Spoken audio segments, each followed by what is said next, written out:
All right. Hi. Welcome to One Page Story Extravaganza. Isn't that dramatic? Episode 171. Can't believe we've done 171 of these. It's Fun Time Friday. Woohoo! Okay, enough. I'll be normal. All right. Okay. Welcome to this thing we call show. I'm just hanging out in the studio with baby. You say hi, babe. See if let's put you on cat cam. Cat cam! Cat cam! There she is. There's the baby. She's doing a lot better.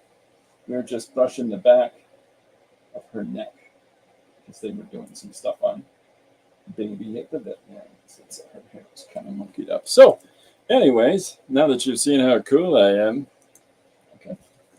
All right, I'm back. So, let's go through this week. It's been a good week. I'm listening today to the B-52s.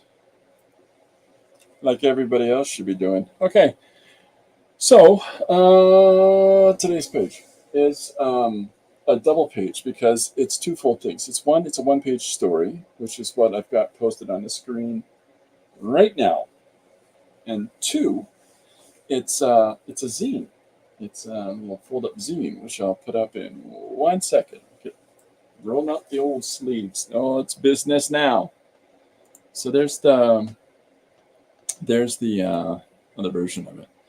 And so the whole idea with the zine swap is a lot of fun to me because, you contribute 10 copies of your zine and then somebody else contributes 10 copies of their zine, etc., etc. So you got 10 people and then they just disperse amongst the group.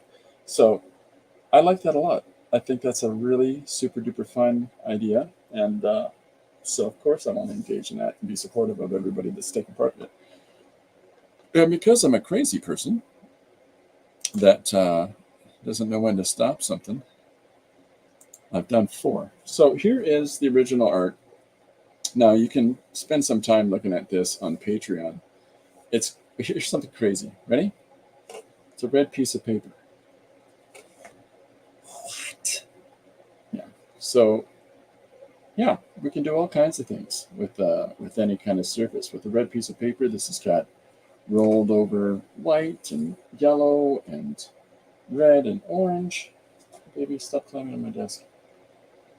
So all these little bits in business, but with something like this, it allows us, with all this information laid down in advance, it allows us some little insights into. Can you see this? Say hi, babe. Can you say hi? Yeah. Man, now that I look so cool. Anyways. But all that little bits of information from the rolled over paint allows a foundational start to be able to lean into that and that color structure and to illustrate your page. I made a choice in switching it over to on the text part of it to have the me speaking in green. And that's right. I'm that macho. I kiss my cat. So that was to just differentiate it from the vulture's text. So I've got 4 of these suckers done now. And hi, Riri. Welcome aboard. Hi, Miriam. Welcome aboard. This is Baby. Baby has joined me today. Corbin is upstairs sleeping. It's just a red cardstock that I'm using here for this page. It's a heavy red cardstock. It's got rolled over acrylic on it with my brayer when I'm doing jelly plating. So as I'm doing the jelly plating on this piece of paper, and I got to roll over the excess paint off of the jelly plate so that, I get a better image. I save those pages too. And I put them on different color pages and stuff like that when I'm using a brayer like that. And that gave me the foundation to do this on a red piece of paper. So there's the 4. We got 4 now to send to Janet. And, oh, baby, you got a big heart shape. Right? Yeah, no. What if she's so good? But you can't see her. Anyways, oh, that's very nice, yeah. So there's 4 now. I've tried different things. The first one, these are bad photocopies because I'm running out of ink. But I'm going to the Staples we have here in Canada to copy these out. So I want to try something different here where I did the story, had an advertisement on the back, and then a little anecdotal extra story bit that contextually connects.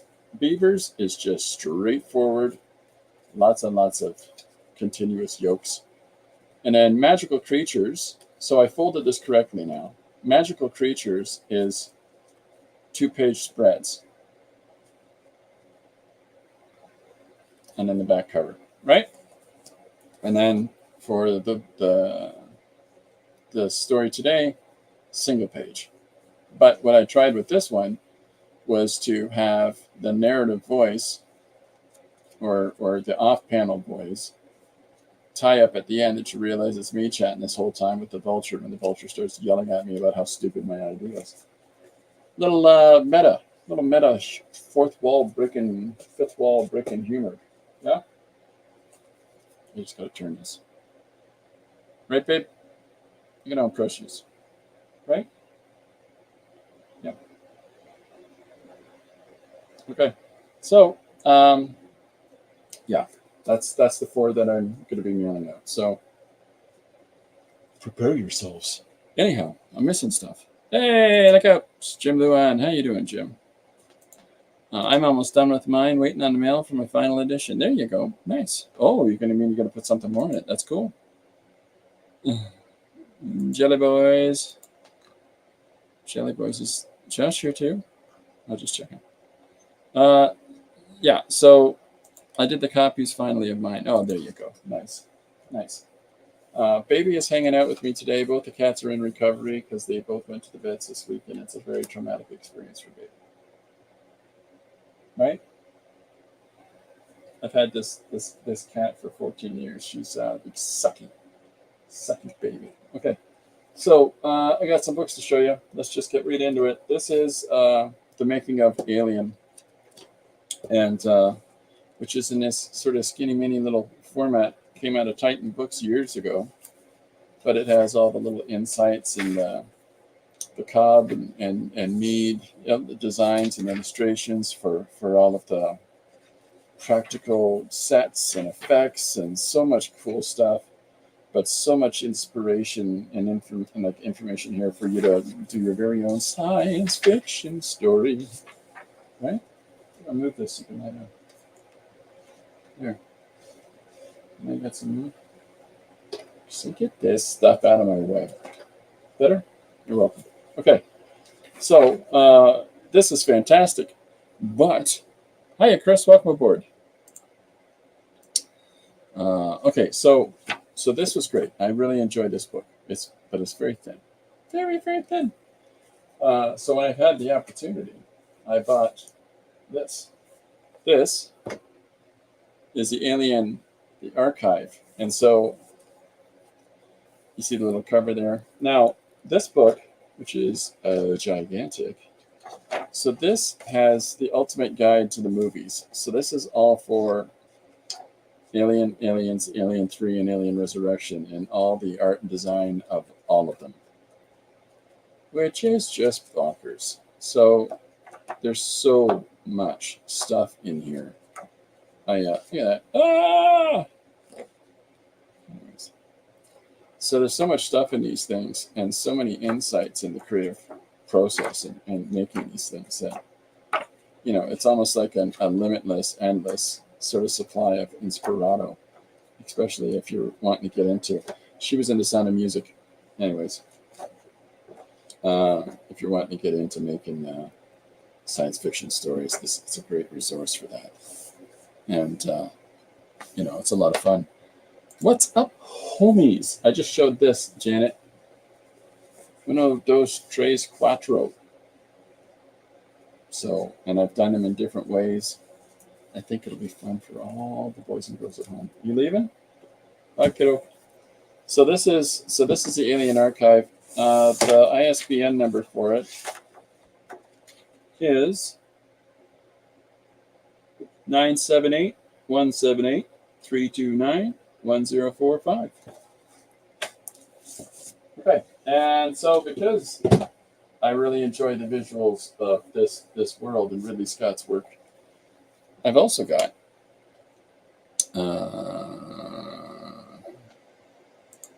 you're the man, I can hardly wait to get him. Oh, that's nice of you to say, Jack. Hello, Dee Dee, welcome aboard. So this is the next one. This is the prequel to Alien, that the first of the three prequels to Alien that Ridley Scott has done, which also goes further and further into that organic, mysterious sci-fi world and even more human sci-fi gadgetry. Look at that. Look at how much inspirato is there in that. So just the coolest stuff. And, I really enjoy these films. I don't really like scare horror, but I like the Alien ones because it's more of a deeper rooted horror. And then this is the last film that they made in the series. So currently they're making the third of the Prometheus Alien Covenant series, the third of the Engineer series that leads up to the Alien movie. And then that's Ridley Scott's 4 Alien films, because he doesn't really count all the ones that come after. So this is the one that followed the Prometheus movie, and it has even more stuff and more exploration into the mythos of the organic monsters, but also at the same time, he really fleshes out all of this fantastic prequel culture to ours, the aliens that are supposed to have invented us. Conspiracy chicken. More and more stuff. Love it. Such a crazy and beautiful project, So that's an Alien Covenant book. ISBN for this one is 978-178-563. No, I'm sorry, 565-3810. And the ISBN for this one is 978-178-116-1098. These are not inexpensive. These are expensive books in Canada, but I love them so much. Okay, a couple more things. And then the big reveal. A big reveal in here. I think I've said hi to everybody. I hope I have. Oh, look out. Conspiracy chicken. Okay. Over the Garden Wall is an animated series, and it appears to be aimed for children. But there is so much complexity into the moral journey of life that it's something that a parent or a grandparent can watch with the kids and realize that they're watching. What they're actually watching is Dante's Divine Comedy / Tragedy of the journey, the descent through the lower layers and into Purgatio so that one can rise up to the promised land. And if you haven't read the Divine Comedy or Tragedy by Dante Alighieri, I find the Coles Note version of it because it's so impactful and inspirational. But this is a modern retelling in a very cartoony and cute style. And it's elegant in that because you can have this deep complexity to your storytelling, even if you don't have the capacity to draw this, dark, gothic, realistic imagery. They've clothed it in this cuteness, but the amount of analogy and metaphor and comparative literature examples that are in there they're so immense. I highly recommend people checking out Over the Garden Wall, but I love this art book as much as I love the Alien ones and everything else, because all kinds of different styles and all kinds of different approaches. Look at the devil. Come on. That's a good devil. Anyways, all kinds of different art styles and approaches are equally valid. There really is an instance of conveyance of story being the core point. And the way that you clothe that, the way that you illustrate that, you compartmentalize the story that you're trying to do. It's entirely of your own making as well. And there doesn't have to be a right or a wrong way, or things have to look certain ways. The ISBN for this book is 978-1-50-376-3. Now here's a book I got back when I was working at the store. I've always been fascinated with the backstory of the engineers are. Check those books out because there is so much information, Jim, that the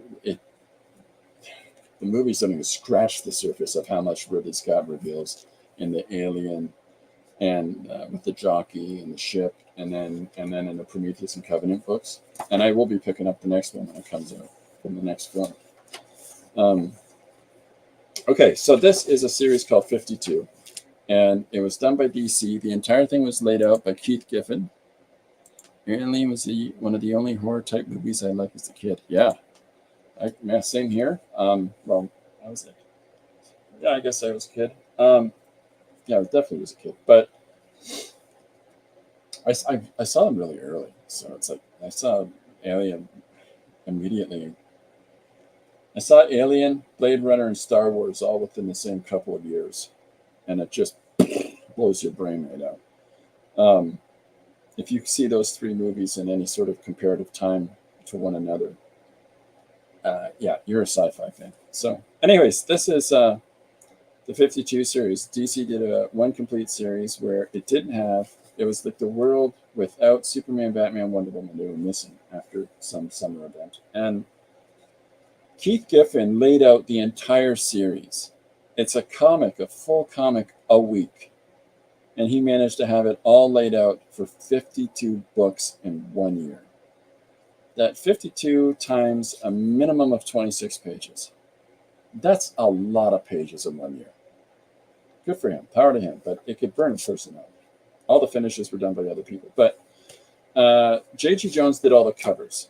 And this has lots and lots of covers on the actual hardcover. It's got a wraparound leaf here. But the covers are gorgeous because J.G. Jones is one of those artists that manages to root, superhero stories within a somewhat realistic art style and gets you to try to understand the contextualization of these ambulance attendants trying to help somebody out while you've got this giant superheroine fallen in the background, Russian symbolism in here. You've got it's like a magazine cover for this guy. There's this, sort of an inspirational poster. It has so much great stuff in here. And so many different approaches and color bases and messages. It's just so fantastic that they were able to pull this off in 1 year's time.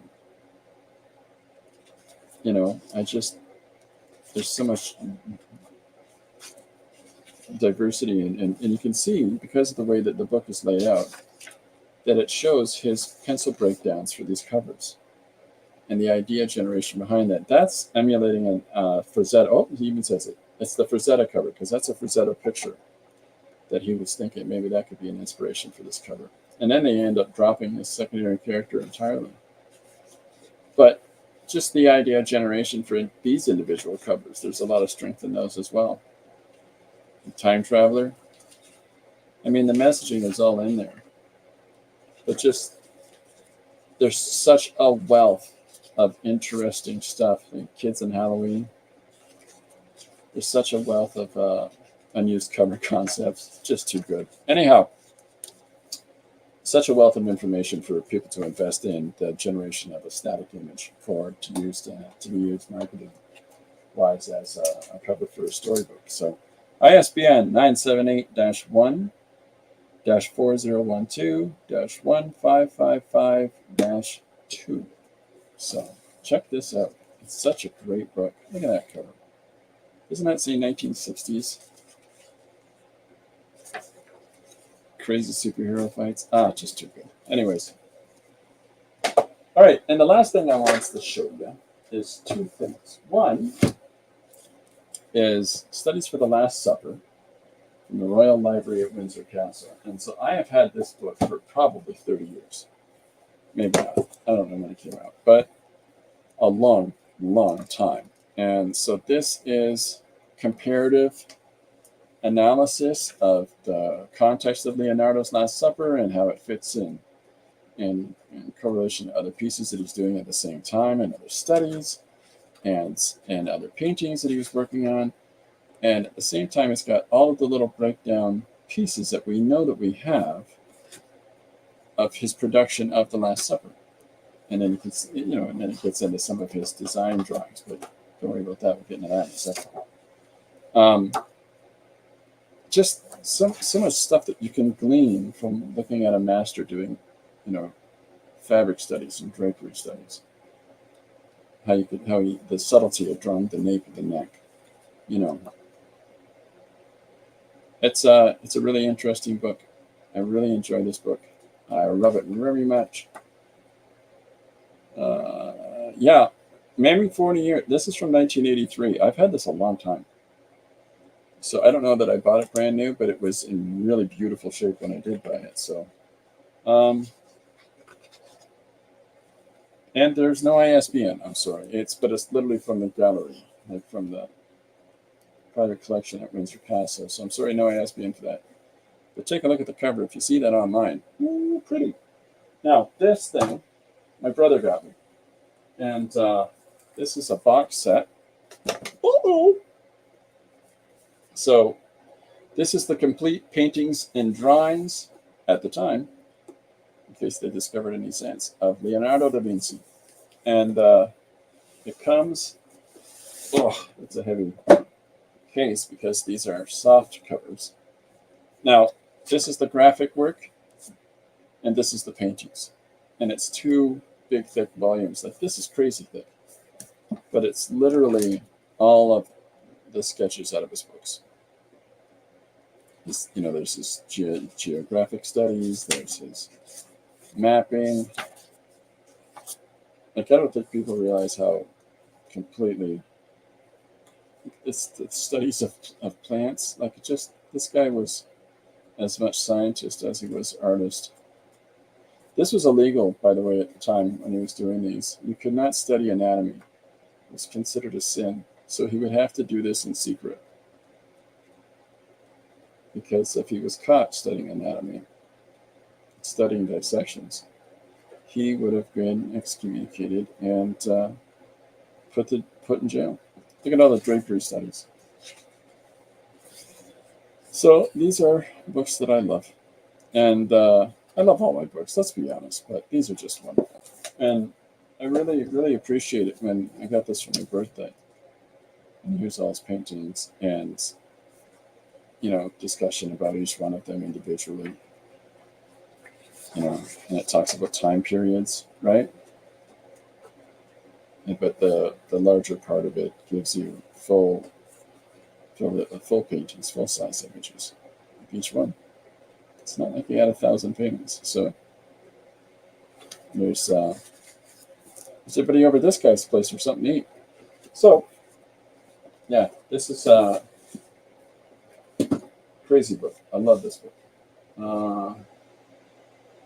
It's Taschen, of course. Look up on Taschen. Oh, here it is. 978-3-8365-2975-4. All right. So,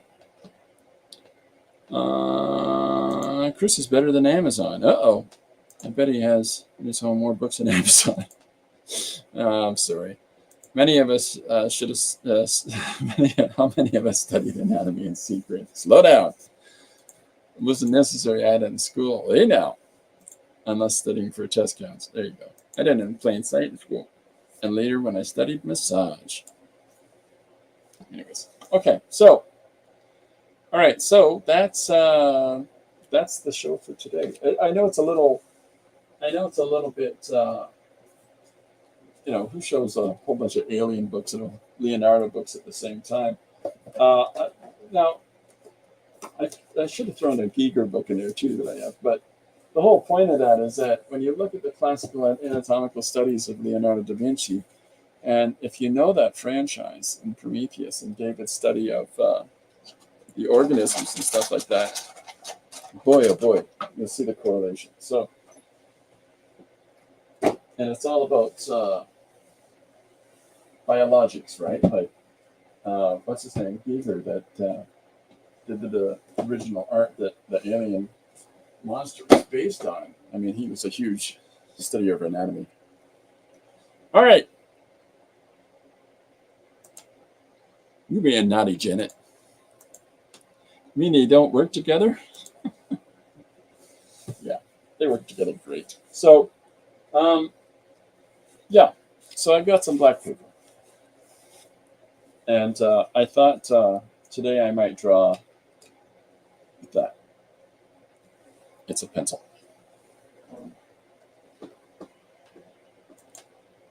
Janet replacing Jim's question of the day. How many of us studied anatomy in secret? That's a good question today. Christopher's like a soul of yours. Yeah. I think I found my tribe. Okay, hear me out. Just having chocolate to make sure I keep my blood sugar up. It's been a little weird today. Okay, let's get out the book. Baby is headed on her way. She had some dad hangout time. Okay, so we've got, Frankly had a fun suggestion. There is no rest for the wicked, but there are cookies. That's our suggestion for today. I really am at the point now where I just look at the thing and whatever the first thing I see, I'm doing it. I don't know. Okay. I was considering doing another 3-panel suggestion page today. So, because I got to go and print a lot of stuff tomorrow. And I thought I'll just do another one. And then I got 5 for this other thing that I'm doing. But because I'm going to have a couple copies on my table at this convention next weekend. So I'm going to do a different I'm either going to do a different sort of stream on Friday next week, or I might need to miss Friday because I got this convention. I was in pre-med school in the last year of high school, and anatomy was a must for all year. Pre-med in high school. Look out. Okay, so there's no rest for the wicked, but there are cookies. This is our suggestion for today. Now, I'm going to show you some fun. I have got this. It's sort of like a Muybridge.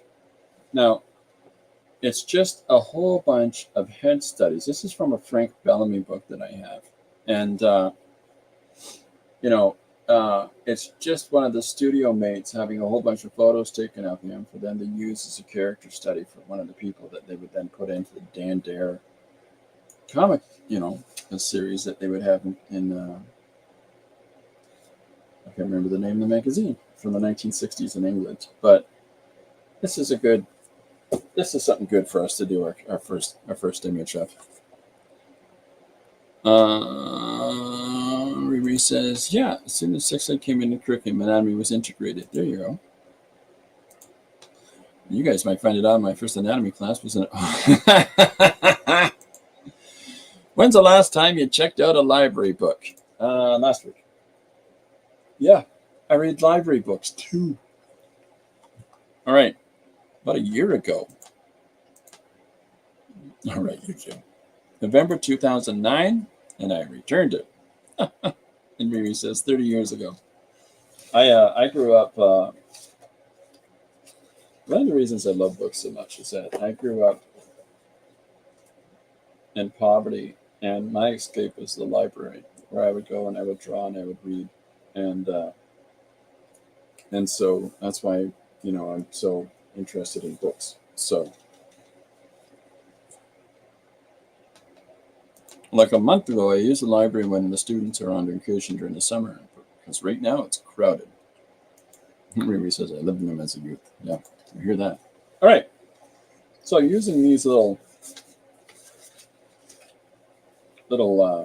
headshots, let's do something with this. All right? Because it's just such a fun title in and of itself. But let's just start doing some images, right? I'm going to tell you something right now, which is absolutely ridiculous. There's a part of me that wanted to blow this up. What's going on with his eye there? And the thought of doing this literally crossed my mind like it was some sort of digital thing.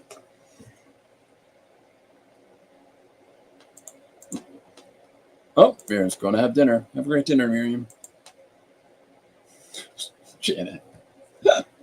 Okay, so yeah, I've got a white pencil. We'll see what I do after, but let's just start doing a bunch of these studies. Hi, Corbin. Corbin's coming to say hi. Corbin's in recovery too. You say hi, buddy? No? No. He's exploring. Okay. Mom's away, so the kids are going to harass me. All right, so I'll just start with drawing our first guy. I picked this one, and start building that up. I'm looking at shapes. I don't look at lines. I don't try to figure it out in the sense of drawing in the eye or whatnot. Whether I'm drawing positive or negative, leave that alone. Whether I'm drawing in positive or in negative, I look at this the same way. And that is, I think of this as volumes. So another way one could draw is to sit down and to figure out areas as volumes like this, where you're just sort of structuring them in that way. But I'm just going to fill them in as we go, because, that's how we roll. What are you looking at?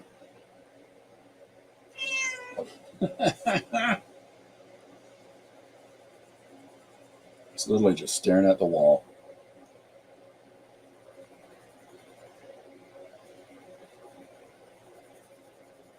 He's a little loopy because he's finishing his medication out today.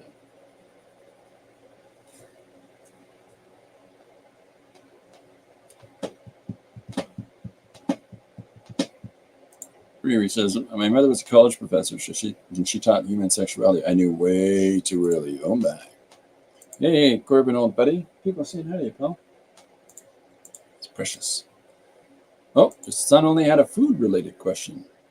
Oh, I heard Corbin still owes $4,500 on an overdue library book. Tropic of Capricorn, am I right? Corbin can't stand ya. Okay, so this sort of really light, rough shape building that I've been doing here, that's showing it as one approach. You gonna go read in here and help today? I just got cats climbing all over my desk today. It's a free-for-all.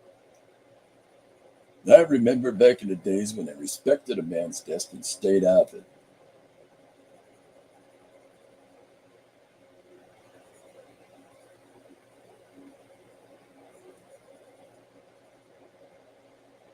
So I'm trying to put my marks down lightly because we're drawing in reverse. And I know that this is a different way. I'm going to show you a couple different ways I'll draw in reverse.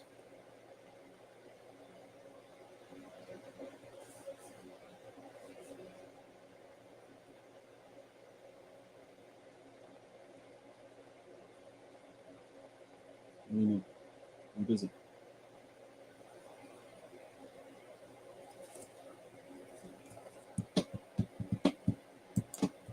There you go, Corbin. Baby's refusing to pay it. No, I'm working. Look at this business right here. Hey, how we doing, everybody?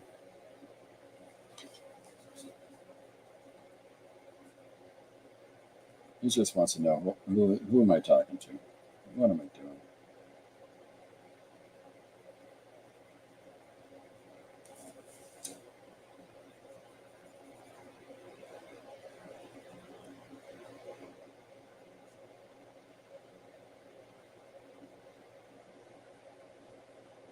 Sit down.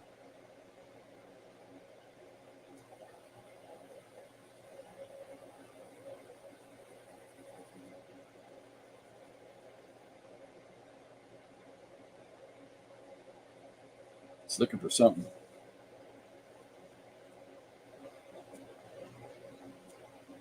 It's funny when you go and like you take them into the vets, and when they first come home, there's this sort of preciousness about everything with them because they're, a little bit in shock of all being pulled out of the safety of their home, and somebody poking and prodding at them, and hey, Lenny, get your hand up behind your carriage.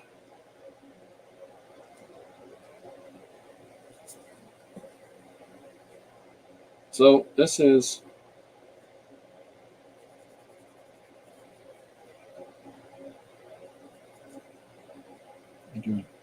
our first guy.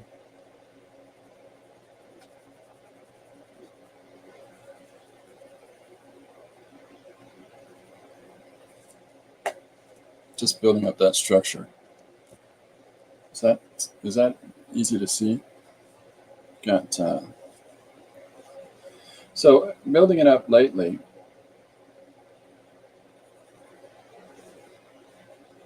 Lets you sort of start with that gradation, and then build up, because you've already got your high contrast dark. But if you build up a little bit as you go, a little bit harder with your pencil crayon, then you start to get that high contrast light.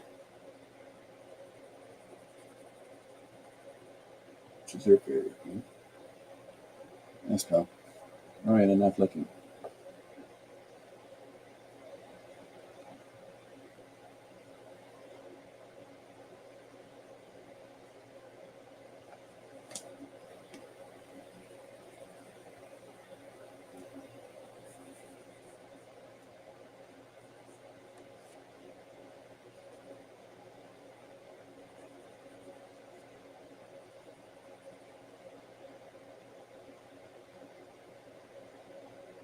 Just going to try to walk my desk again.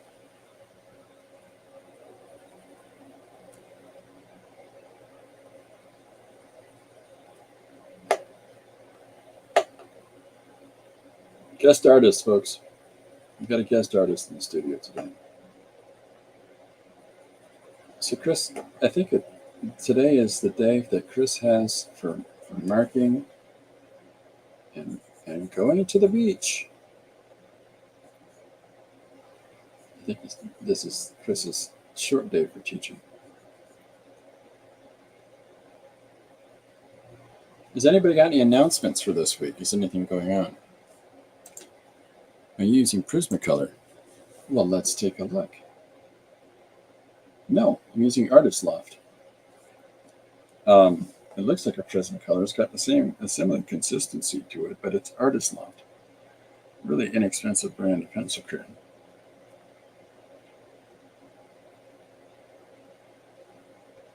So it doesn't have as much high contrast when it comes to its whites. Let's see if I got a Prismacolor. Okay.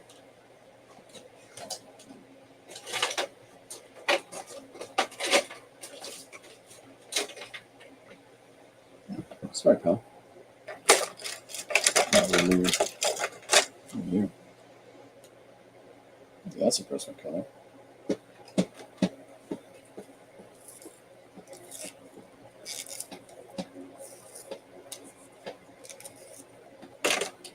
All right.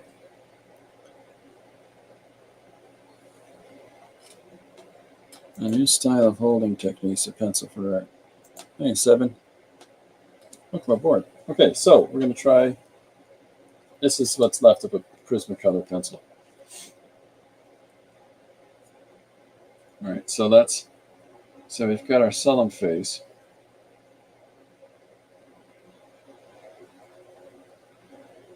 So where I sort of roughed out structure in that first one,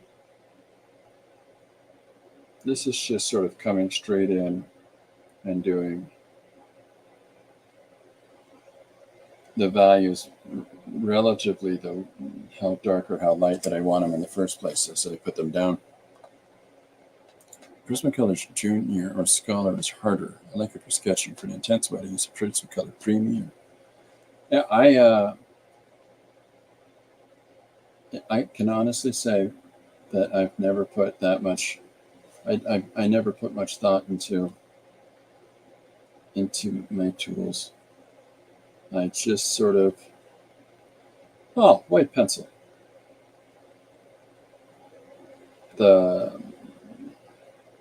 I know that's really basic.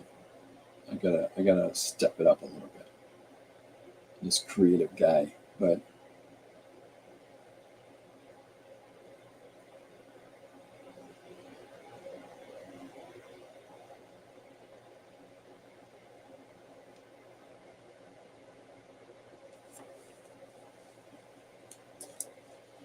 Chris, we need to talk materials, says Miriam. Watch out, I can poke with this one.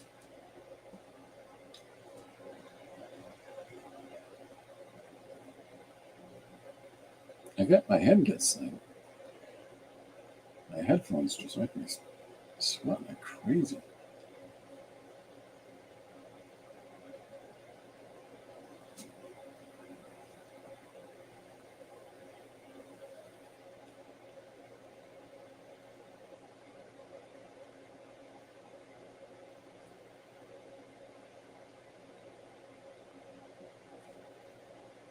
So this is the same character looking at the same sort of supplied images and just finding bits and doing our illustrations from it. So, but how can we just take, so my approach today is how to take something like this and have a character do a soliloquy. What's a soliloquy, Chris? Just a nice little narrative speech on their own.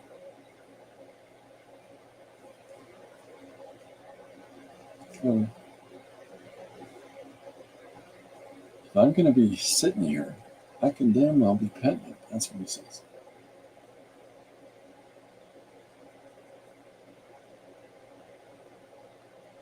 Well, in exchange, you better be prepared to sharpen my pencils, Cat.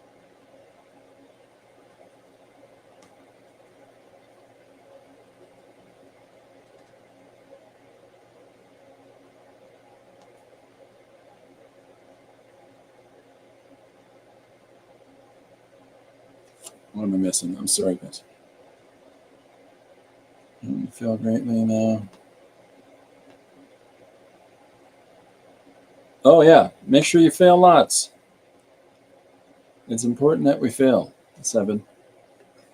Make mistakes because you learn from mistakes. You gotta live a little. The same goes for creatively too, right? Corbin?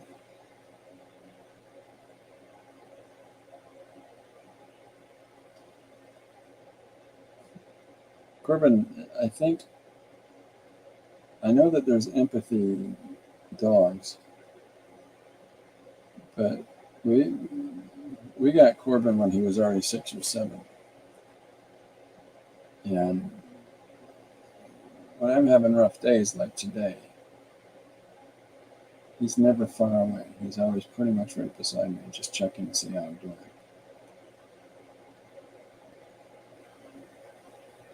But does it do in a drawing? No. Come on, move over.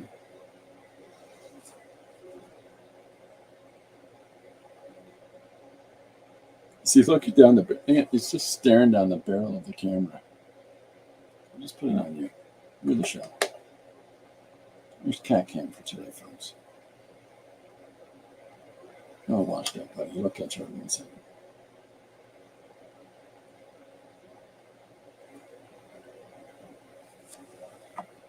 Hold on. He moved again. He's shifted again. Right? You gotta hold still. Stop headbutting. Do you have anything you want to tell anybody that might be watching? Corbin?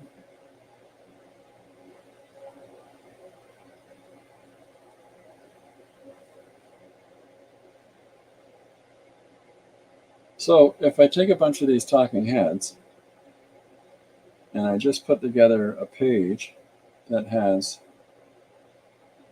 the character speaking on a subject, then in order to capture and keep the reader, there are certain readers that'll look at that and go, "Oh, cool! It's a character perspective. Let's check this out." But there's other people where it's like nothing's happening. How do we do that? So we got to figure out ways to make it interesting. But right now we're just drawing with a white pencil crayon.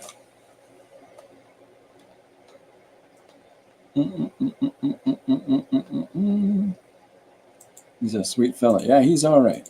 Yeah, he's a hunk. You're a hunk, bud.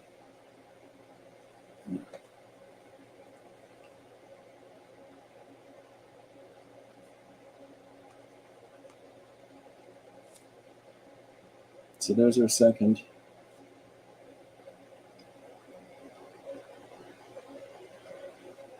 So I'm going to try.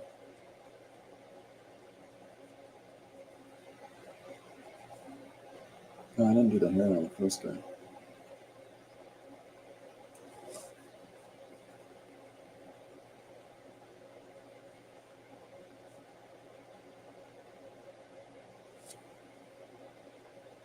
I do the first guy's hair, Corbin. Thanks, pal.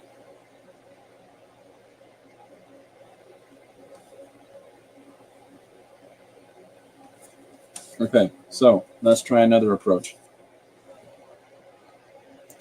These are really fab, Christopher. Oh, thanks. I'll hold it up because it's sort of. So you can see there's the first try was really loose, the second try was tighter. So I'm just holding the paper, relax. Okay. So now we're going to try a third approach. We're going to scribble it down. What do you think of that? He thinks that's great.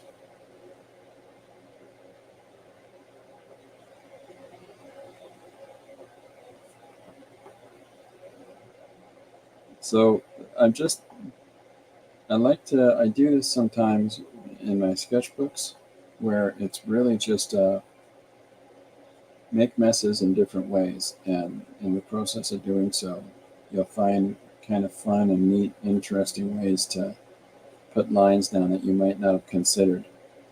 There's no point in being precious about stuff.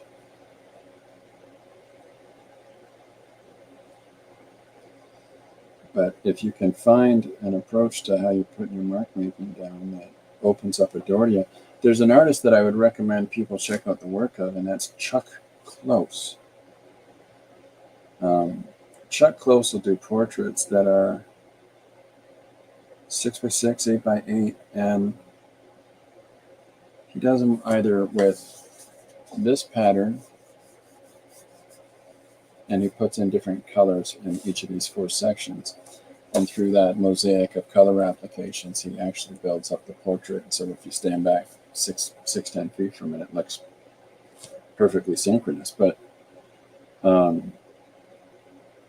that's an artist to check out because of all the diverse ways that he tries to do portraits and put mark making down. Spell last name. My last name. It's Runciman, except with the I. Runciman. If I'm jumping in on a different conversation, I apologize. Corbin's last name? Runciman. His full name? Corbin Dallas Runciman. Oh, I'm sorry. Corbin Dallas Multipass Runciman. I forgot about that part.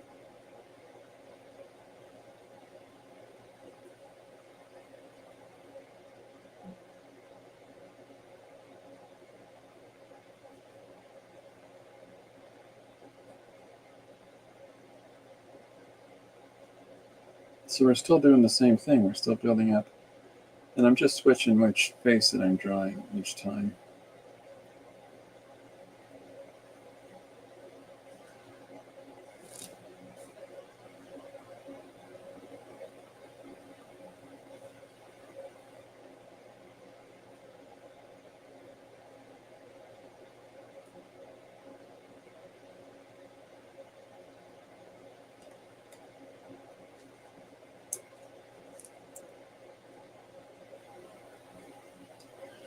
Something's interesting over there. Where are we at? Oh, the artist I'm speaking of. Yeah, I'm so sorry. It is Chuck. Chuck. Close. Close.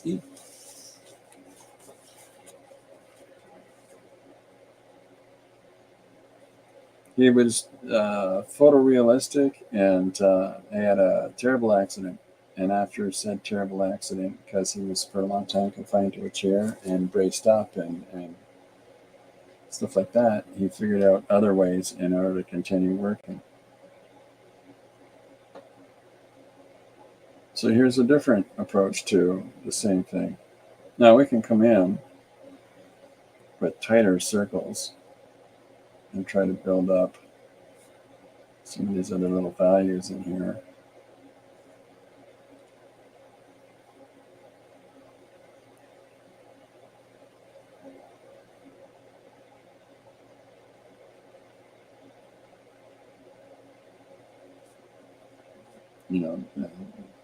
To make it a little more opaque in certain areas. Smaller and smaller and slightly heavier pressured circles. Eventually it starts to become more and more opaque. Hold that one up. So that one scribbles. So you can see, let me get it closer, how really very loose it gets.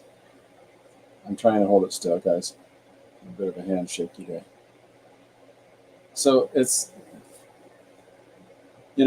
that sort of coming at it from whatever angle that we can come up with for how to make marks and how to put those marks down. Like if I were to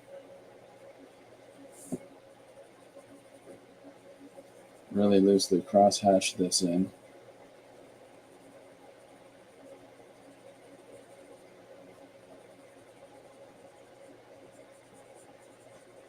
and build up textures and build up surfaces this way,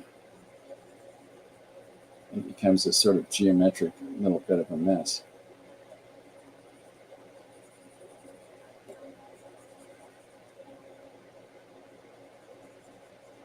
And then it just becomes a choice of the size of our marks, really. We're still going to do the same sort of, have him space, and I'm doing this one at this point.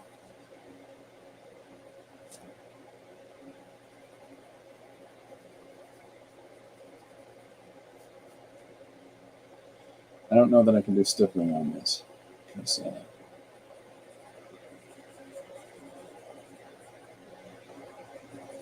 I don't know that it'll take.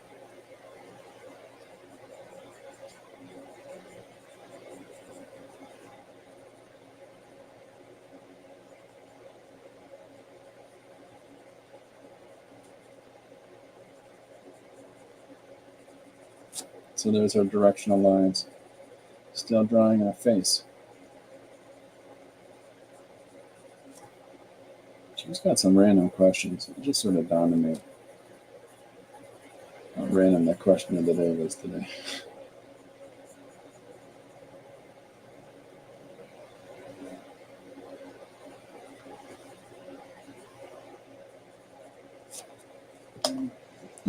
Chris says they'll be right back. Hey, listen, while I got everybody's attention here, take it off. I had a chance today that I reread Gary's books, Gary Hodges' GBSM books today, and I enjoyed them very, very much. We were talking last night, Lori and I, about Gary's taking a hiatus from things.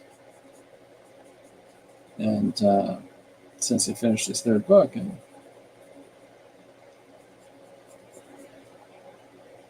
just, he started working on his fourth one already, and that's exciting. It's very compelling. Good book. DBSM, for those that are unaware. I can show it in frame if people want.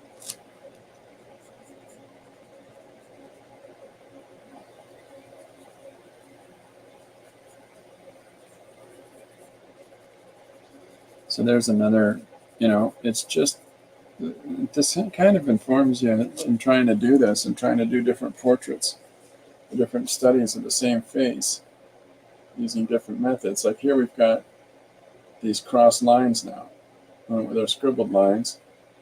Now we've got our cross lines, and those random different approaches sort of open up more ideas to how can I illustrate a person's face? How can I illustrate a character? And I find that really fun, right? There's a guy named Carl Kopinski, and Carl does two pencils. Let's see. It helps if they're the same length. But Carl does two pencils at the same time where he draws in a person's face.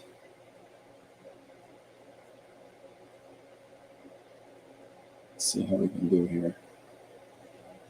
So we'll try this, see what this gives us.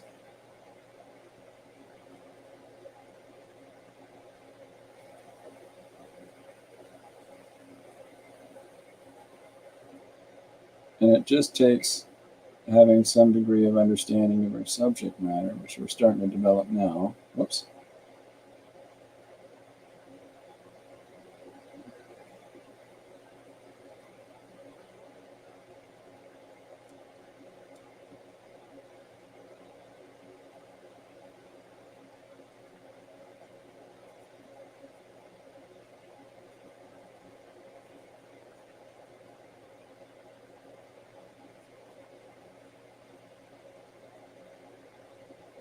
Like that.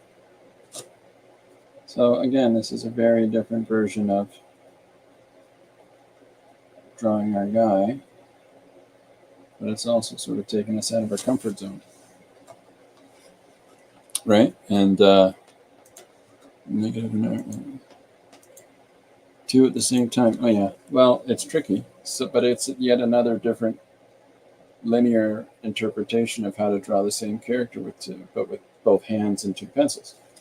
So it's just with things like every approach, there's no right or wrong way, and other people would look at this and go, well, it looks really rough and stupid. But that's okay, right? We're following this path where we're trying different things. Jim tasked me one time, a suggestion was to draw a page with my left hand. And, so that's another way you can approach it too. But drawing with two hands, it's the same brain, right? It's the same, I hope it's not even here anymore. It's the same brain. It's the same way of processing information. You're just utilizing, well, I'm going to turn this camera off. Oh, now it's over there. Stupid robots. Anyways, it's just utilizing different areas of your brain in order to try to get stuff to come across. Let's see if I'll sharpen this guy a little more. Let's see if I can do it today. Some days you can work both hands and some days you can't. Okay, so now we're going to try drawing with our wrong hand. And so if you have to feel it out for your own comfort, then feel it out for your own comfort.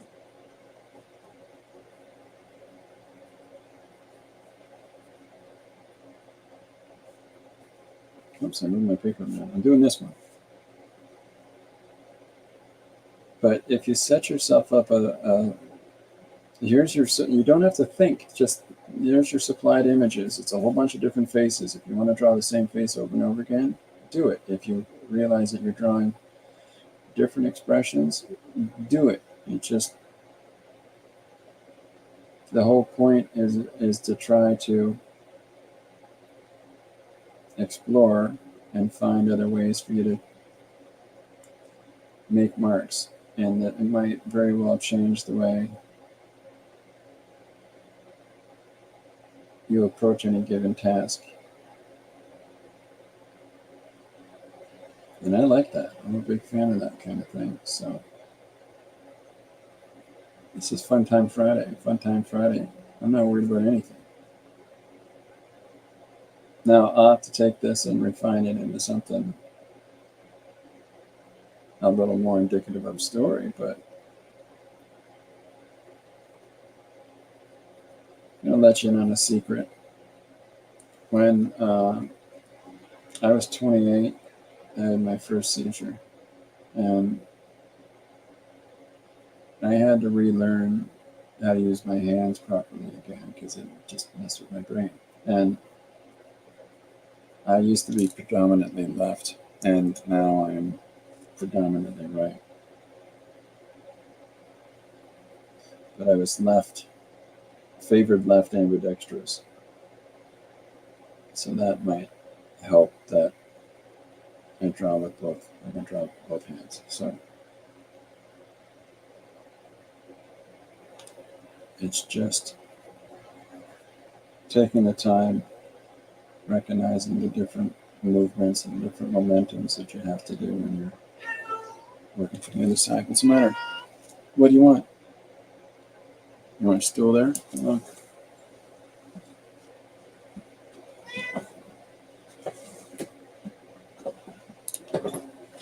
I can't move it if you jump on it when I'm moving it. Okay. I'm going to put cat cam on. That'll teach you a lesson. Oh, it's a hot show today, folks. Cat cam. Cat cam. Yeah, I'll burn you up.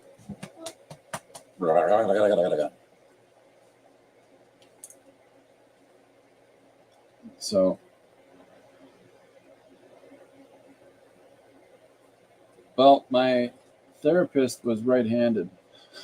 He taught me to use my right hand. And it was because of, like, I have peripheral neuropathy. And,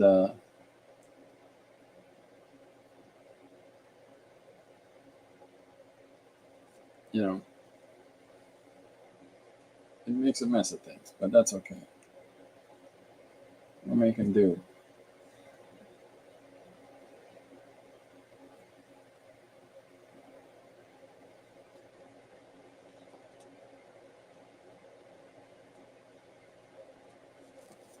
Okay, we'll hold this one up. So there's our left-handed picture. So it's coming together. We're getting lots of different faces and lots of, let me move that down so we can get them all in. We're getting lots of different approaches and lots of different, expressions and stuff along the way as we go, but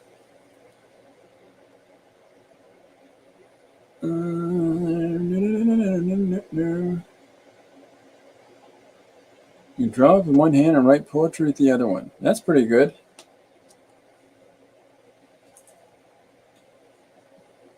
Oh, how shall I compare thee to a summer's day?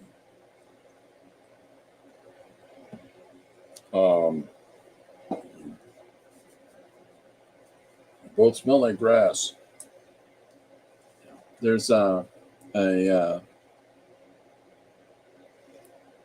that my favorite. I don't really like poetry, but my favorite poet is Dr. John Cooper Clarke, and one of his things he has is a haiku, right? Yeah, I know. It's a haiku, and it says to record your thoughts in 17 syllables is very difficult. It's one of my favorite poems. All right. Okay, so there's our left. There's our, some rights, scribbles. So what do we got? We got scribbles. And then we've got hashes here. And then we've got rough and tighter. And both hands. And then left hand. All right. Yeah. Okay. What do you think, Corbin? What's next? Yeah, let's try using circles. How's that? We'll do the same image using nothing but little circles, little dots. All right? Yeah, I see you, pal. Corbin taps me when he wants attention. Hey. Hey, taps me. I know you're there, Buckaroo. What was I going to do? Okay, I'm going to do this one. Right there. So I've just a bunch of little dots. And then when I want it to be brighter, I'll make more dots. I know, more. Do you want to tell people about your dental surgery? Tell people about your dental surgery. Not like that.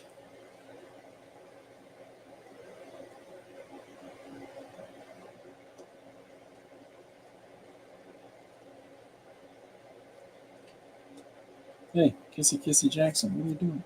Sit down.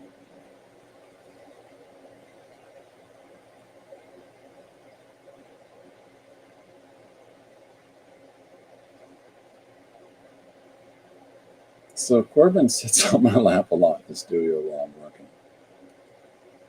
Oh, that's ridiculous, but he thinks it's perfectly normal to just sit right here, sit in the way. So, pet me human, mean human, attack to the bite.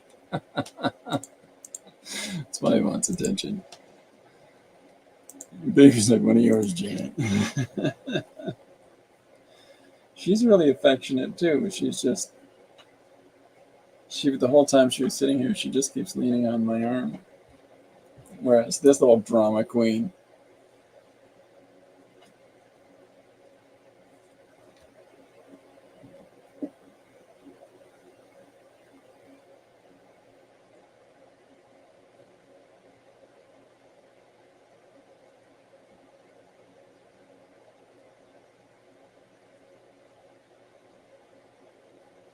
that's kind of creepy.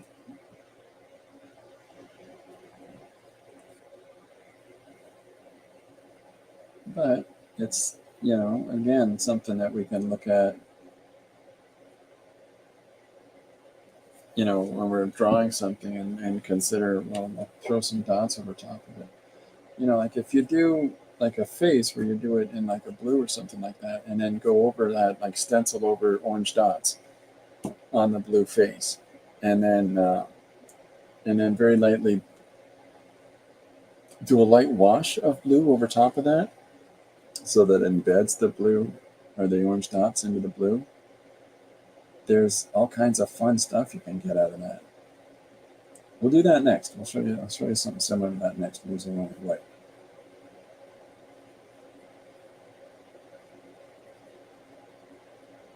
So hopefully this is somehow understandable or legible.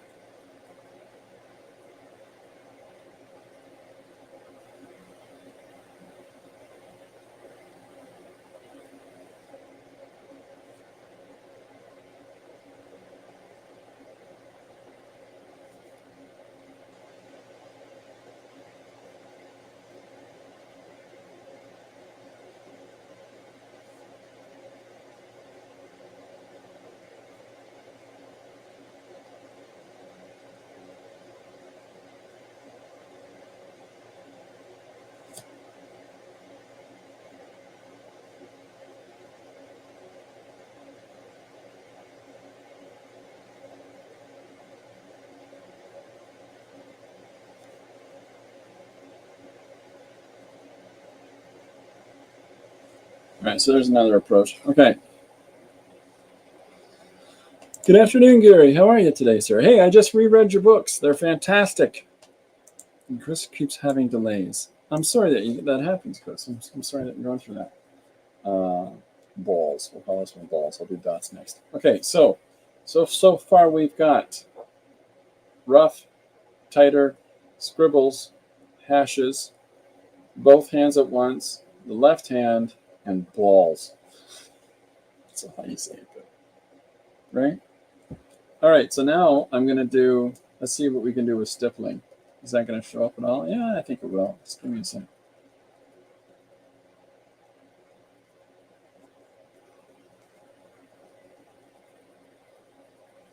I started doing his face a lot smaller.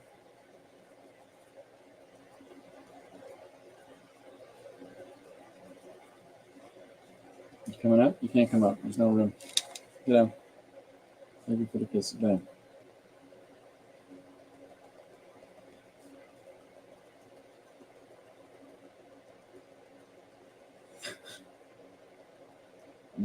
I'm not even looking at him. I'm not gonna look at this cat. You're not even looking at your cat cam anymore. Okay. So this is just dots that we're working with here. And the whole point of process like this and trying to draw faces with these different approaches is that what it allows your brain to do, and I'm going to keep saying this probably because your head goes into a different space when you're working this abstractly in these processes. But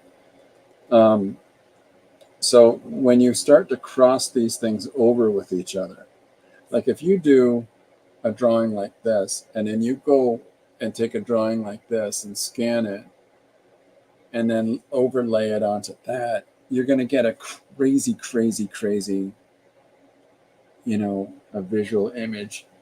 Now, if you take this and you reduce it down so that it becomes almost translucent, then you're going to have this sort of fantastically different perspective on the anatomy of that face. So then if you, let's say go over top of that again with like a white paint or something, and then start pulling out more definitive features specifically, not worrying about the whole contour of the face or anything like that, but just worrying about some of the lines around the eyes and the lines around the mouth, and then emphasize those points. Because you've got this with this overlay transition on it, and then you're pulling out the details, you're going to get portrait elements that you might not get otherwise.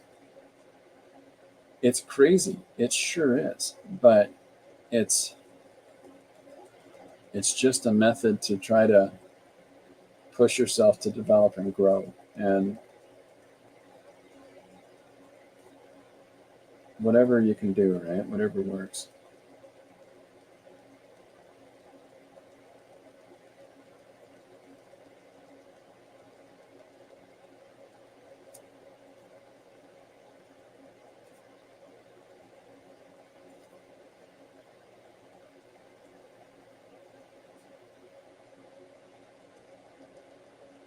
So here's our just drawing with just dots and just is it stippling? It's called stippling.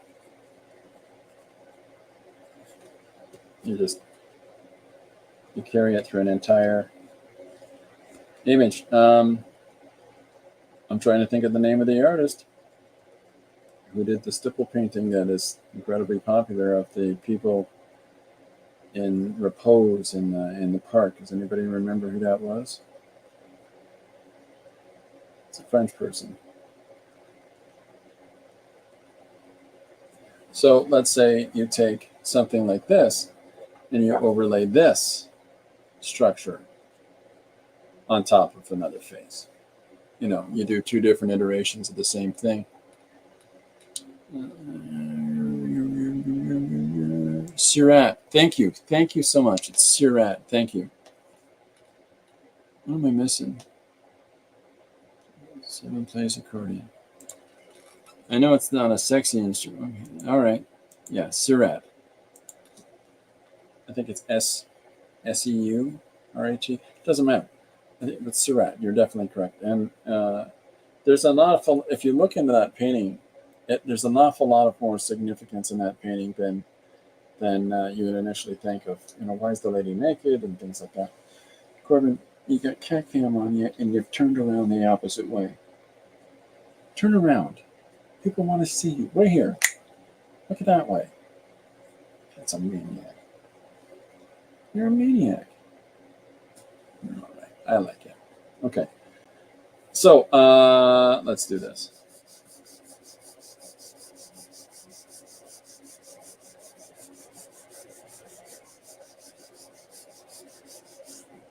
Lines. White lines.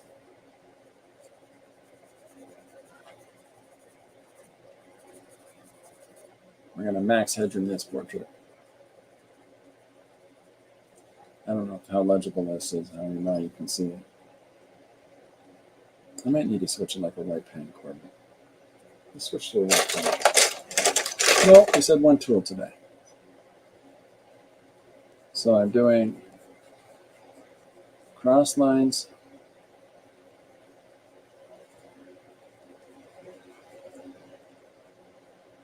Let's see how this turns out. Whoops. Well, can't cheat. No cheating.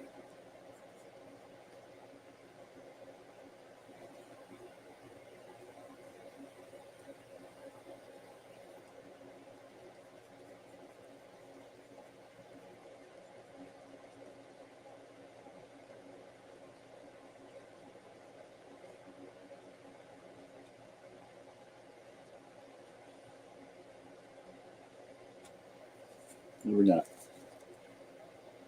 So there's lines crossing lines. Corbin loves this one. Get down!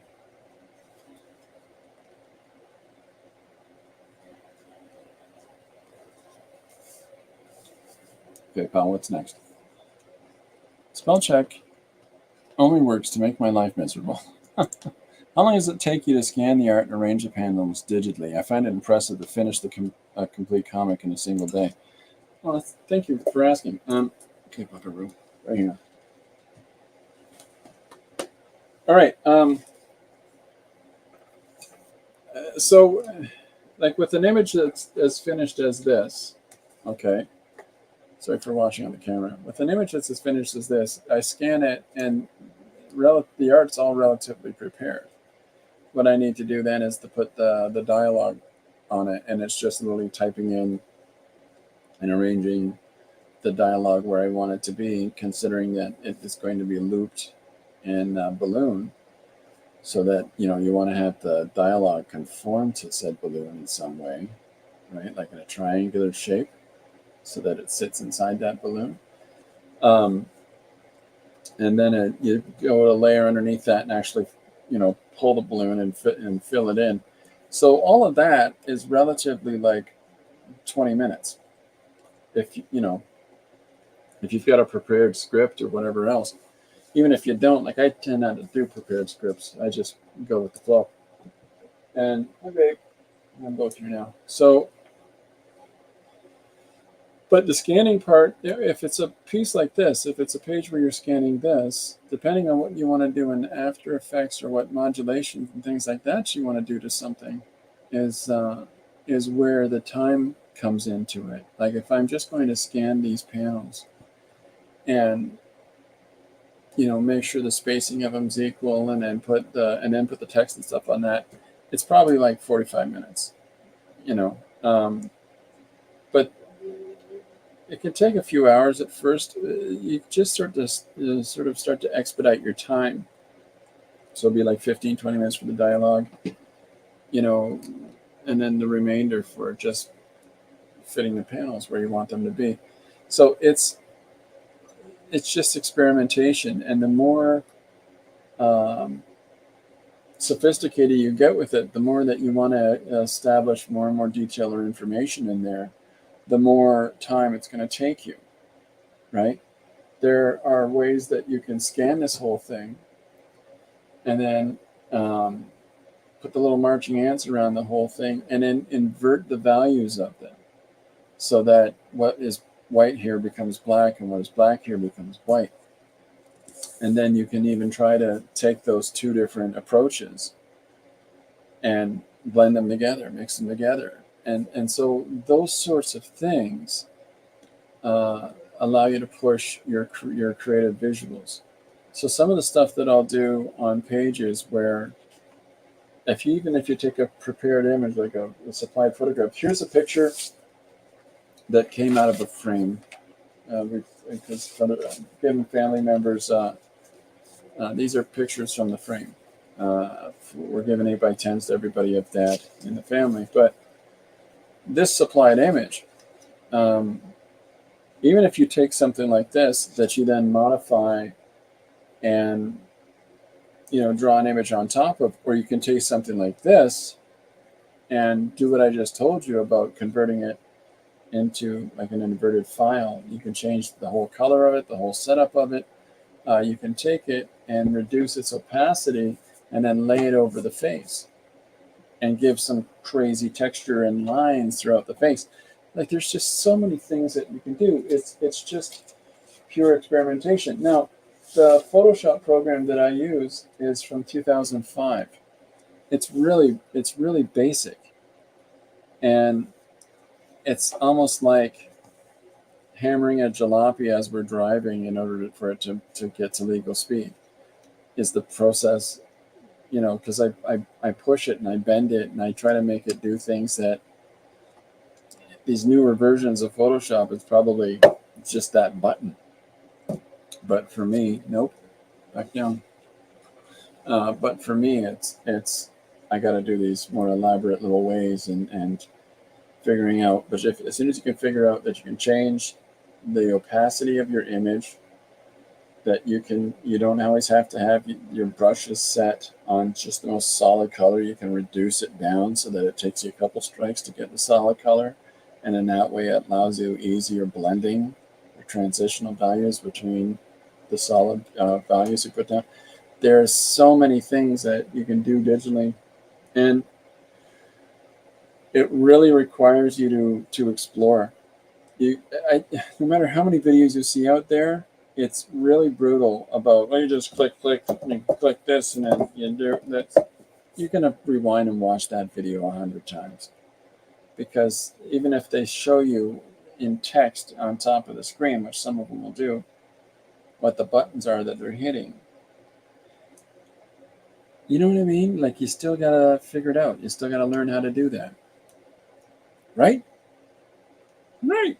So, with anything else, just the same as when you're drawing with pencils or whatever else you're using. It's thank you. You got to explore. You got to experiment. You got to really push the envelope with it. That's what I'm going to do with all these heads, these images. Is scan it and do the rest of it digitally, and it'll only take so long. But it's a challenge. It's a challenge the same as it's a challenge for any other tool. It's just, you're going to mess things up. I can't tell you how many of the earliest things when I was learning how to do digital last year, I can't tell you how many files I lost completely as soon as I'm done. I still don't understand how much data is on a file and how do you make that smaller. Things like that. I still don't know how to do those things. I still don't know even how to look those things up. And people don't. I'm still not going to retain it. So I appreciate it if anybody tries to tell me right now it's not going to happen. So there's a whole big learning curve of it, but I don't know. What's really valuable for me is I scan things, I put them in the computer, I shape them the way I want, and I put text on them. But I really enjoy traditional drawing. I really enjoy working in all these different mediums that I work in mixed media. And I don't want to leave that. I don't want to give that up and switch 100% to digital. Because it'd be boring to me, because half of it's about, forcing yourself to do things in other ways. Right? That was me. I'm missing a whole bunch of stuff with my blabbing. Chris says, okay, I'm slow for traditional art already. I'm not experienced in digital. It'll take me hours the first time.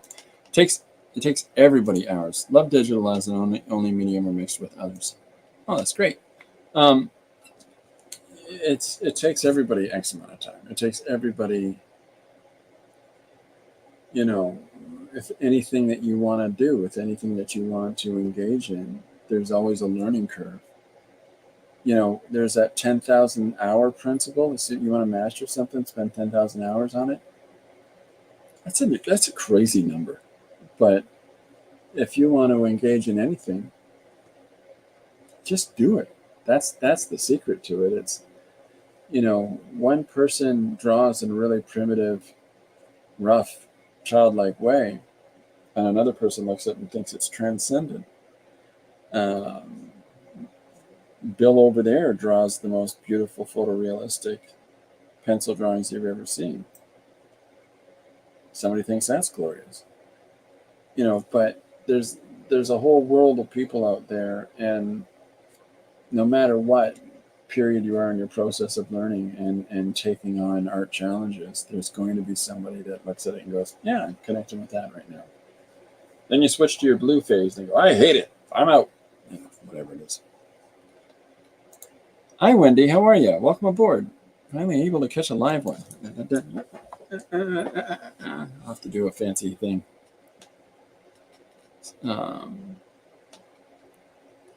Spell check was created with that particular task in mind of fixing the lettering. That's for sure. Yeah. You'd think I'd be far better in my spell checking and proofing before I release stuff. Okay, so rough, tight, scribble, hatch, two hands at once, left hand, using balls, using stippling, crossed lines. We've tried a number of different approaches here. If there's other things that people can think of, give them a try. Whatever you come up with while you're working is going to be the right thing to do. You're going to make mistakes doing whatever process, and it's going to be, let's try to do this more opaquely with both hands. How's that? You're going to make mistakes along the way, and you're going to have fantastic blunders where whatever your intention was for a project, it's not going to work out. But you're going to learn things from that, and in the process of learning things from that, you're going to find something that you wouldn't have found otherwise, right? And in the course of finding that, you're going to, I don't know, it's going to open up something for you. And in the opening up of that something, you're going to discover a new way for you to do the things that you're trying to do.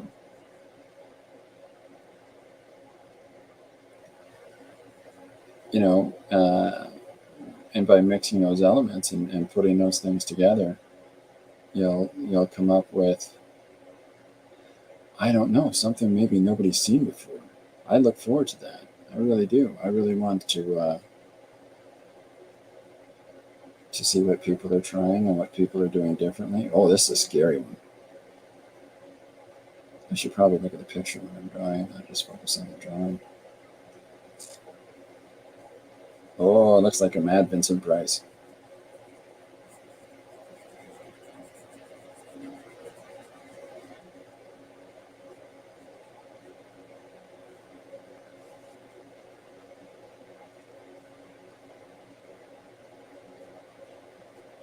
This one's dark.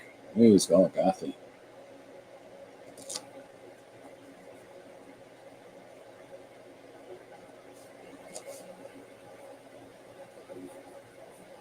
I don't know. Just keep challenging yourself. Never stop.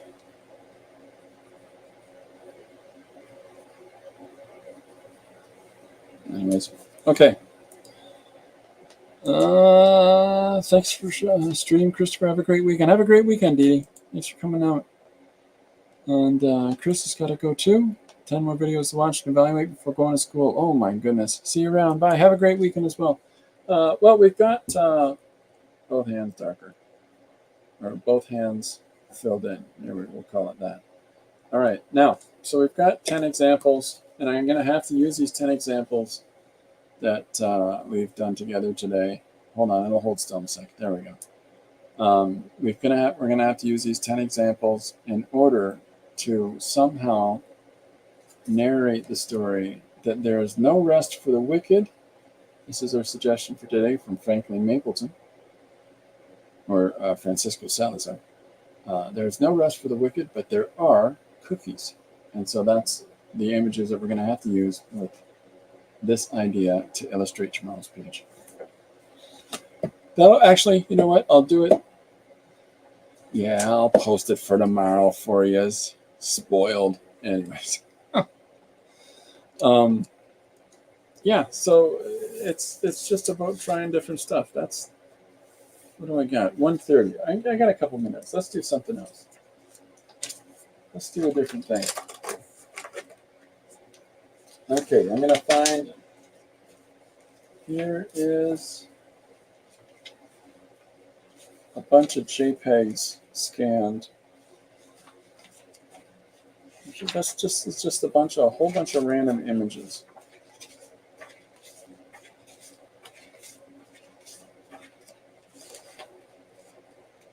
Let's use this one. Here we are, Tibet. Here we go. Here's what we're using today. It's just a photocopy of Tibet. What do you think of that, Corbin? Is that all right? What are we going to do? You want to do paint? You want to do ink? Let's just go with the paint markers. Okay? Okay. Is that all right? Sounds good. So this, okay, I'm going to monkey around with this for a few minutes. Let's see how this goes. Maybe we want to, let's do this. Let's switch up the surface for a second. Oh, I know what I'll do. You guys. That's what we're working with, folks. 3 little craft paints. 3 little craft paints.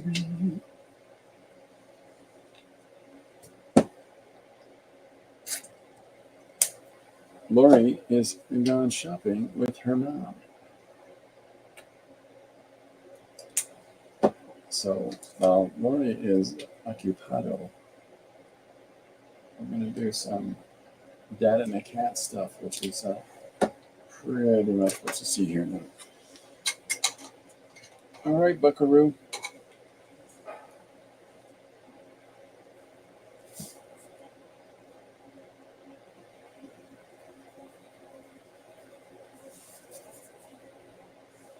Fun thing about craft paints is it's so transparent. It's so translucent that,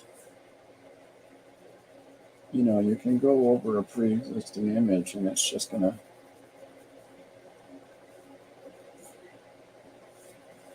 do this sort of nice wash over it. If anybody has any thoughts or questions about other stuff, let me know.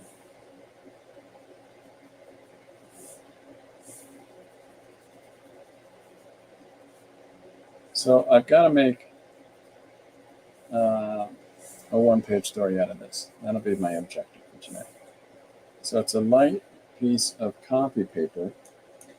Now, I'll put our guy on here, okay? So we'll do an image of our guy.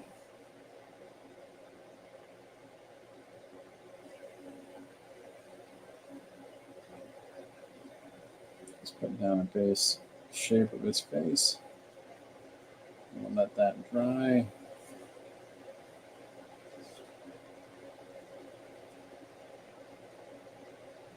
And I'll just keep filling in an area around it while that's drying.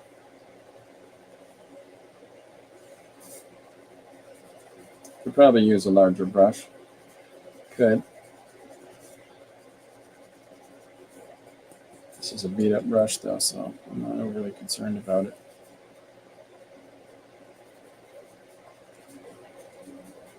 All right, we'll get into the rest of it later.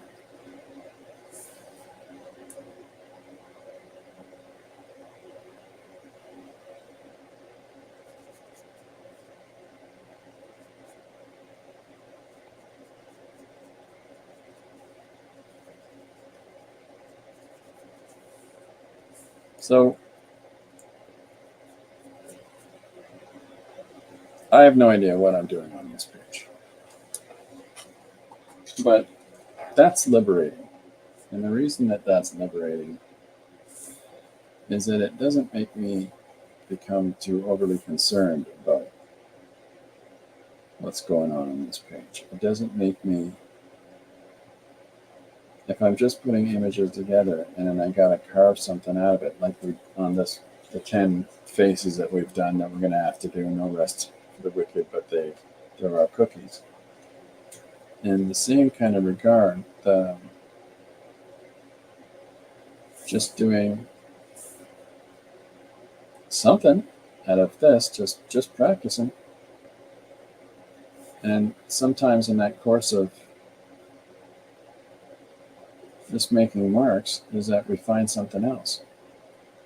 And it gives us the basics that we need in order to develop and define some other image, some other story. It's all about just finding stuff with whatever we come up with along the way.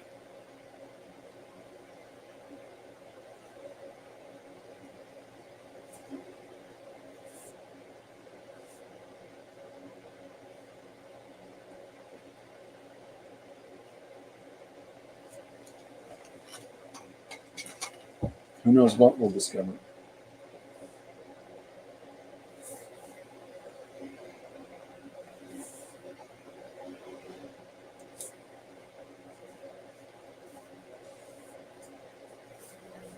Alex. That'll be our story today. It's about Alex. Alex.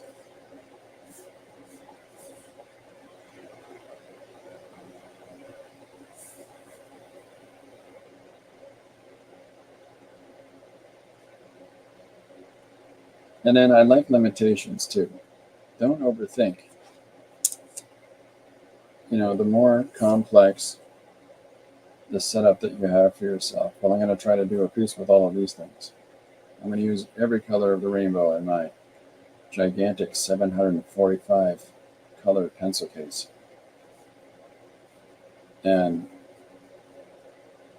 unless you have a really firm grasp of color, that can lead to some pretty discordant images because,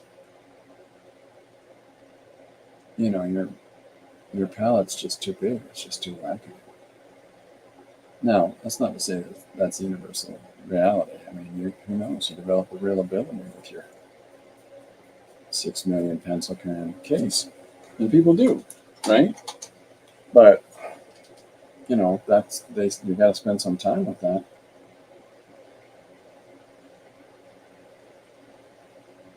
I'm kind of not waiting for this to dry as we go. I've had a cat cam on for this whole time, and you're sitting here licking your leg. Do not want to see that, Corbin.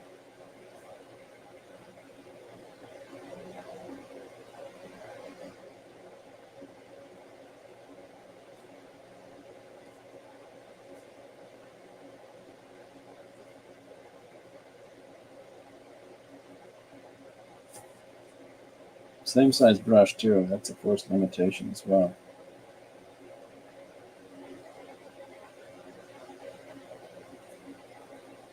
Because there's a lot of usage you can get out of switching the brushes out.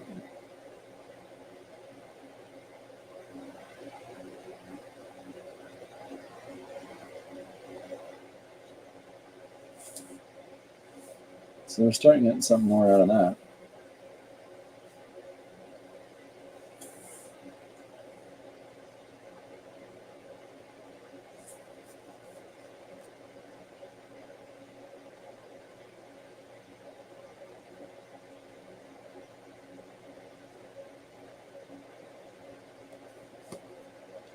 I've never done this before. It's kind of fun.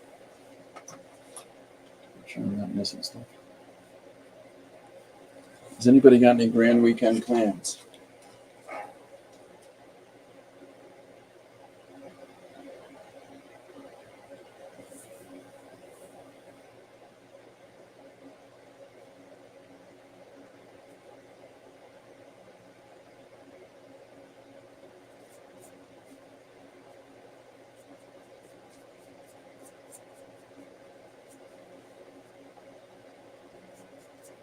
Okay. So if anybody has one-page ideas, you're always welcome to throw them down. I'm never going to shy away from those suckers.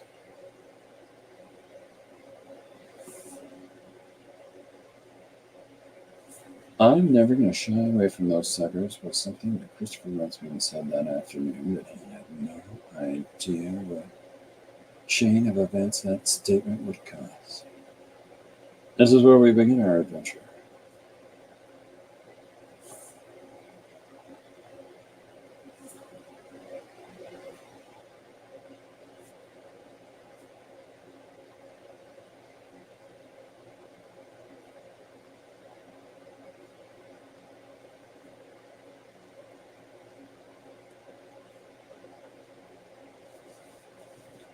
Hold on, I'm gonna hold it up. So we're starting to build up more values. It's wet, it's still pretty wet, so it's reflective too much here. But so what I'm gonna have to do is to develop a one-page comic out of this photocopied piece of paper. I'm gonna establish our character who's gonna narrate, something about his time he went to Tibet. I don't know. We'll figure it out as we go. I'm limiting myself to these 3 colors, and which might make it for to be a nauseous page. Maybe I'll add in something else, but yeah, there's a painter in Canada named John Boyle, and John Boyle would do paintings using colors like these. And I remember when I used to see these as a young man, and I'd think, I don't know what else with this guy. The colors this guy uses for his pictures, these are weird. And it wasn't until I became older that I realized, hey, he's trying something really different here. So it's fine.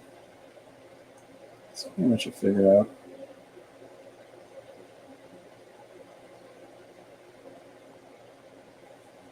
All right, so it's starting to come together a little more. We'll keep at it. All right, in the meantime, I got to go and do my thing. So I hope this has been fun for folks. We've got our 2-weekend one-page pieces set up right here. There's our having to make a one-page out of a photocopy. And then there's our utilizing all these different ways in order to do a portrait, in order to narrate another page. So we're on our way, If there's anything that people might pick up from today, try anything. It's all about plan. It's all about having fun, make a mess, make a whole bunch of mistakes. But just go for it. You do you. And who in the world knows what you're going to come up with. But Corbin's sleeping soundly now, and I've got a couple things I had to get doing. So I'm going to leave you for now. I will be back on Monday at 2 p.m. EST, 11 a.m. PST in the North American continent. I'm not sure what time it is around the world, but thank you, everybody that tunes in and hangs out and throws suggestions at me. I'm having a lot of fun. I hope you are too. Saturday's page, tomorrow's page. Nope, today's page is page 250 since the start of the year. Well, let's keep going. All right, I'll see you on Monday. Bye for now.